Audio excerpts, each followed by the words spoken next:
ಎಲ್ಲರಿಗೂ ನಮಸ್ಕಾರ. ನಾನು ನಿಮ್ಮ Latha. Welcome back to Latha Venkatesh kitchen. ಇವತ್ತು ನಮ್ಮ ಕಿಚನಲ್ಲಿ ಕೆಲವೊಂದು ಟಿಪ್ಸ್ನ ಬಳಸ್ಕೊಂಡು ಪರ್ಫೆಕ್ಟಾಗಿ ಶೇಂಗಾ ಚಕ್ಕಿನ ಯಾವ ರೀತಿ ಮಾಡೋದಂತ ನೋಡೋಣ. ಯಾರಾದರೂ ಹೊಸದಾಗಿ ನೋಡ್ತಾ ಇದ್ರೆ ನನ್ನ ಚಾನಲ್ನ ಪ್ಲೀಸ್ ಸಬ್ಸ್ಕ್ರೈಬ್ ಮಾಡ್ಕೊಳ್ಳಿ, ಶೇರ್ ಮಾಡ್ಕೊಳ್ಳಿ. ಹಾಗಾದರೆ ಹೇಗೆ ಮಾಡೋದಂತ ನೋಡೋಣ ಬನ್ನಿ. ಈ ಶೇಂಗಾ ಚಕ್ಕಿ ಮಾಡ್ಕೊಳ್ಳೋದಕ್ಕೆ ಗ್ಯಾಸ್ ಸ್ಟವ್ ಮೇಲೆ ಒಂದು ತವ ಇಟ್ಟಿದ್ದೀನಿ. ಅದಕ್ಕೆ ಒಂದು 2 ಕಪ್ ಆಗೋಷ್ಟು ನಾನು ಶೇಂಗಾ ಸೇರಿಸ್ತಾ ಇದ್ದೀನಿ. ನೋಡ್ತಿರ್ಬೋದು. ಶೇಂಗಾ ನಿಮಗೆ ಎಷ್ಟು ಬೇಕಾಗುತ್ತೋ ಅಷ್ಟು ಸೇರಿಸ್ಕೊಳ್ಳಿ. ಕ್ವಾಂಟಿಟಿ ಡಬಲ್ ಮಾಡ್ತಾ ಹೋಗಿ ಅಷ್ಟೇ.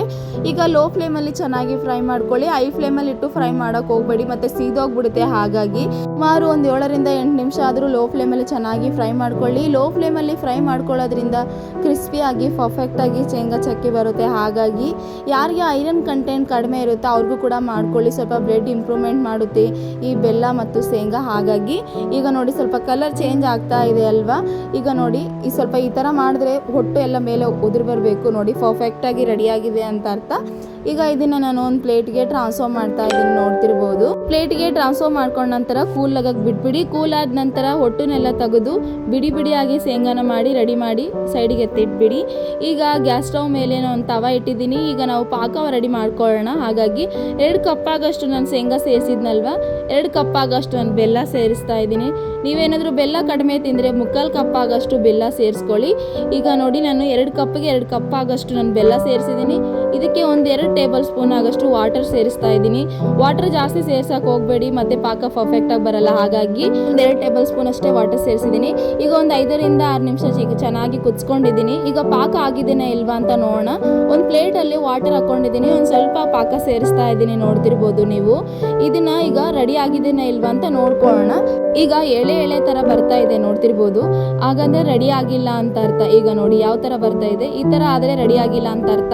ಇದೇ ಥರ ನಾವೇನಾದರೂ ಶೇಂಗಾ ಮಿಕ್ಸ್ ಮಾಡಿಬಿಟ್ರೆ ಬಾಯಿಗೆಲ್ಲ ಅಂಟ್ಕೊಬಿಡುತ್ತೆ. ಹಾಗಾಗಿ ಒಂದು 4 ರಿಂದ 5 ನಿಮಿಷ ಮತ್ತೆ ನಾನು ಚೆನ್ನಾಗಿ ಕುದಿಸ್ಕೊತಾ ಇದ್ದೀನಿ. ನೋಡ್ತಿರ್ಬೋದು. ಸ್ವಲ್ಪ ಈ ಥರ ಪಾಕ ಟರ್ನ್ ಮಾಡ್ತಾ ಇರಿ, ಮಿಕ್ಸ್ ಮಾಡ್ತಾ ಇರಿ, ಯಾಕಂದರೆ ಒತ್ತೋಗ್ಬಿಡುತ್ತೆ. ಹಾಗಾಗಿ ಈಗ ನೋಡಿ ಇನ್ನೊಂದ್ಸಲ ನಾವು ಚೆಕ್ ಮಾಡೋಣ ಆಗಿದೇನಾ ಇಲ್ವಾ ಅಂತ. ಈಗ ಮತ್ತೆ ಇನ್ನೊಮ್ಮೆ ನಾನು ವಾಟ್ರಲ್ಲಿ ಪಾಕ ಹಾಕ್ತಾ ಇದ್ದೀನಿ. ನೋಡ್ತಿರ್ಬೋದು. ಈಗ ಪರ್ಫೆಕ್ಟಾಗಿ ರೆಡಿ ಆಗಿದೆ. ನೋಡಿ ಯಾವ ಥರ ಬ್ರೇಕ್ ಆಗ್ತಿದೆ. ಈ ಥರ ಬ್ರೇಕ್ ಆಗಬೇಕಂದ್ರೆ ಪರ್ಫೆಕ್ಟಾಗಿ ರೆಡಿ ಆಗಿದೆ ಅಂತ ಅರ್ಥ. ಇದಕ್ಕೆ ಒಂದು ಅರ್ಧ ಟೇಬಲ್ ಸ್ಪೂನ್ ಆಗಷ್ಟು ನಾನು ಬೇಕಿಂಗ್ ಸೋಡಾ ಹಾಕ್ತಾ ಇದ್ದೀನಿ. ಈ ಥರ ಸೋಡಾ ಹಾಕೋದ್ರಿಂದ ಕ್ರಿಸ್ಪಿಯಾಗಿ ಬರುತ್ತೆ ಶೇಂಗಾ ಚಕ್ಕಿ. ಹಾಗಾಗಿ ಈಗ ನೋಡಿ ನಾನು ಯಾವ ಥರ ರೆಡಿ ಮಾಡಿ ಇಟ್ಕೊಂಡಿದ್ದೀನಿ ಶೇಂಗಾನ, ಇದೇ ಥರ ರೆಡಿ ಮಾಡಿ ಇಟ್ಕೊಳ್ಳಿ. ನೀವು ಕೂಡ ಇದನ್ನು ಸೇರಿಸಿ, ಎಲ್ಲ ಇದರೊಳಗೆ ಸೇರಿಸಿದ ನಂತರ ಈಗ ಚೆನ್ನಾಗಿ ಮಿಕ್ಸ್ ಮಾಡ್ಕೊಳ್ಳಿ. ಈಗ ನಾವು ಸ್ವಲ್ಪ ಬೇಕಿಂಗ್ ಸೋಡಾ ಹಾಕಿದ್ದೀವಲ್ವ, ಈಗ ನೋಡಿ ಯಾವ ಥರ ಫಾರ್ಮ್ ಆಗ್ತಾ ಇದೆ ಅಲ್ವಾ. ಈ ಥರ ಚೆನ್ನಾಗಿ ಮಿಕ್ಸ್ ಮಾಡ್ಕೊಳ್ಳಿ. ಮಿಕ್ಸ್ ಮಾಡ್ಕೊಂಡ ನಂತರ ನಾವು ರೆಡಿ ಮಾಡ್ಕೊಂಡಿರುವಂತಹ ಶೇಂಗಾನ ಸೇರಿಸ್ಕೊಳ್ಳಿ. ಈಗ ನೋಡ್ತಿರ್ಬೋದು ನಾನು ಎಲ್ಲ ಶೇಂಗಾನ ಸೇರಿಸ್ತಾ ಇದ್ದೀನಿ. ಸೇರಿಸಿದ ನಂತರ ಲೋ ಫ್ಲೇಮಲ್ಲಿ ಇಟ್ಟು ಮಿಕ್ಸ್ ಮಾಡ್ಕೊಳ್ಳಿ. ಹೈ ಫ್ಲೇಮಲ್ಲಿ ಇಡಕ್ಕೆ ಹೋಗ್ಬೇಡಿ. ಈಗ ಹೈ ಫ್ಲೇಮಲ್ಲಿ ಇಟ್ಟೆ ಎಲ್ಲ ತವಗೆ ಅಂಟ್ಕೊಂಡ್ಬಿಡುತ್ತೆ. ಹಾಗಾಗಿ ಈಗ ನೋಡಿ ಚೆನ್ನಾಗಿ ಮಿಕ್ಸ್ ಮಾಡ್ಕೊಳ್ಳಿ. ಎಲ್ಲ ಮಿಕ್ಸ್ ಆಗತ್ತನ ಚೆನ್ನಾಗಿ ಮಿಕ್ಸ್ ಮಾಡ್ಕೊಳ್ಳಿ. ಶೇಂಗಾ ಎಲ್ಲ ಬೆಲ್ಲ ಎಲ್ಲ ಜೆಲ್ ಆಗಬೇಕು. ಆ ಥರ ಚೆನ್ನಾಗಿ ಮಿಕ್ಸ್ ಮಾಡ್ಕೊಳ್ಳಿ. ಮಿಕ್ಸ್ ಮಾಡ್ಕೊಂಡ ನಂತರ ಈಗ ಒಂದು ಫ್ಲ್ಯಾಟ್ ಪೇಪರ್ ಮೇಲೆ ನಾನು 1 ಟೇಬಲ್ ಸ್ಪೂನ್ ಆಗಷ್ಟು ತುಪ್ಪ ಹಾಕ್ತಾ ಇದ್ದೀನಿ. ನೋಡ್ತಿರ್ಬೋದು ನೀವು. ಇದನ್ನು ಈಗ ಚೆನ್ನಾಗಿ ಅಪ್ಲೈ ಮಾಡ್ಕೊಳ್ಳಿ. ಈ ಥರ ತುಪ್ಪ ಅಪ್ಲೈ ಮಾಡ್ಕೊಳ್ಳೋದ್ರಿಂದ ಫ್ಲೇವರು ಚೆನ್ನಾಗಿ ಬರುತ್ತೆ, ಮತ್ತು ಪರ್ಫೆಕ್ಟಾಗಿ ಶೇಂಗಾ ಚಕ್ಕಿ ಎದ್ದೇಳುತ್ತಂತೆ ಅಷ್ಟೇ. ಈಗ ನಾವು ಆಲ್ರೆಡಿ ರೆಡಿ ಮಾಡ್ಕೊಂಡಿರುವಂತಹ ಶೇಂಗಾನ ಸೇರಿಸ್ತಾ ಇದ್ದೀನಿ. ನೋಡ್ತಿರ್ಬೋದು. ಕೈಯಿಂದ ಫ್ಲಾಟ್ ಮಾಡ್ಕೊಂಡ್ರೆ ಸುಡುತ್ತಲ್ವ, ಹಾಗಾಗಿ ನಾನು ಲತ್ತಣಿಕೆಯಿಂದ ಮಾಡ್ತಾ ಇದ್ದೀನಿ. ನೋಡ್ತಿರ್ಬೋದು. ಲತ್ತಣಿಗೆಗೆ ಒಂದು ಸ್ವಲ್ಪ ಆಯಿಲ್ ಹಚ್ಕೊಳ್ಳೋದ್ರಿಂದ ಶೇಂಗಾ ಅದಕ್ಕೆ ಹಚ್ಕೊಳ್ಳೋದಿಲ್ಲ, ಆದರೂ ಹತ್ಕೊತಾ ಇದೆ ಅಲ್ವಾ. ಸ್ವಲ್ಪ ತುಂಬ ಹೀಟ್ ಇದೆ, ಹಾಗಾಗಿ ಹತ್ಕೊತಾ ಇದೆ. ನೋಡ್ತಿರ್ಬೋದು ನೀವು. ಈಗ ನಿಮ್ಗೆ ಯಾವ ಶೇಪಲ್ಲಿ ಬೇಕೋ ಆ ಶೇಪಲ್ಲಿ ಮಾಡ್ಕೊಳ್ಳಿ. ಈಗ ನೋಡಿ ಪರ್ಫೆಕ್ಟಾಗಿ ಬಂದಿದೆ ಫ್ಲಾಟಾಗಿ. ಈಗ ಇದನ್ನೇ ಸ್ವಲ್ಪ ಹೀಟ್ ಇರಬೇಕಾದ್ರೆ ಕಟ್ ಮಾಡ್ಕೊಳ್ಳಿ. ನಿಮ್ಗೆ ಯಾವ ಶೇಪಲ್ಲಿ ಬೇಕೋ ಆ ಶೇಪಲ್ಲಿ ಕಟ್ ಮಾಡ್ಕೊಳ್ಳಿ. ಈಗ ನಾನು ಎಲ್ಲ ಸ್ಕ್ವೇರ್ ಶೇಪಲ್ಲಿ ಮಾಡ್ಕೊತಾ ಇದ್ದೀನಿ. ನೋಡ್ತಿರ್ಬೋದು.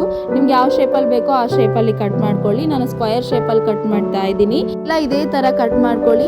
ಒಂದು 10 ರಿಂದ 15 ನಿಮಿಷ ಕೂಲ್ ಆಗಕ್ಕೆ ಬಿಟ್ಬಿಡಿ. ಕೂಲ್ ಆದ ನಂತರ ಸ್ವಲ್ಪ ನಾನು ತೋರಿಸ್ತಾ ಇದ್ದೀನಿ. ನೋಡ್ತಿರ್ಬೋದು ಎಷ್ಟು ಪರ್ಫೆಕ್ಟಾಗಿ ಬರ್ತಾ ಇದೆ. ನೋಡ್ತಿರ್ಬೋದು ನೀವು. ಈಗ ನೋಡಿ ನಾನು ಒಂದು ಬ್ರೇಕ್ ಮಾಡಿ ತೋರಿಸ್ತಾ ಇದ್ದೀನಿ. ಎಷ್ಟು ಪರ್ಫೆಕ್ಟಾಗಿ ಬರ್ತಾ ಇದೆ ನೋಡಿ. ಎಷ್ಟು ಕ್ರಿಸ್ಪಿಯಾಗಿ ಎಷ್ಟು ಪರ್ಫೆಕ್ಟಾಗಿ ಕಾಣ್ತಾ ಇದೆ ಅಲ್ವಾ.